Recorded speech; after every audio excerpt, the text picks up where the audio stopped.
time back in the wood shop here. I do a lot of stuff in the wood shop, and I do use different saws for cutting different things.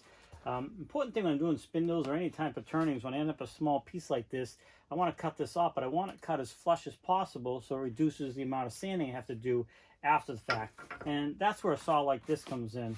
Now this is the Japanese flush cutting pull saw, so this cuts on the pull stroke, not the push stroke. I've used a few of these. I've been very happy with them. This particular brand, RUITOOL, and these guys sent this out to me to do a review. Got a little paperwork in here. But yeah, these things really do come in handy. They do have some nice covers on the blades here. Looks like you got a finer tooth and a little bit coarser tooth there. But where I use these a lot is just this, cutting off nice and flush against something like this. And that way it really reduces how much I have to sand after the fact. I don't end up with a nub. And these are nice and thin. They're nice and flexible, so you can get into tighter spots. But like I said, they cut on the pull. And you see I have not done too much, and they really cut quick and nice. Now I want to make sure I don't go through and hit the metal part of my lathe.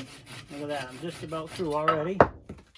And you can see how close that cut. So this is going to require very, very little sanding after the fact. If you use a bigger saw, you can't get in there as tight. They're wider, and you can't get into, tighter areas. So, like I said, these things are extremely handy. I really like these saws, and they have, different tooth counts on each side, like I said. But this thing will come in super handy here in the wood shop. Now, I did say these guys sent this out to me to test out and kind of let you know what I think of it. And right off the bat, I really like it a lot. It's going to be a good addition to the shop. Eventually my old one will get dull and I'll be able to switch over to this one, but I really like it, and definitely going to come in very handy. I want to thank these guys for sending this out, and I really hope this short video helps you out and you can determine whether or not this is right for you. But handy tool. It even comes with a little hook so you can easily hang it up and put it out of the way, and you can put these teeth protectors right back on, which is going to also help keep the blades sharp, so when you need it, it is good to go.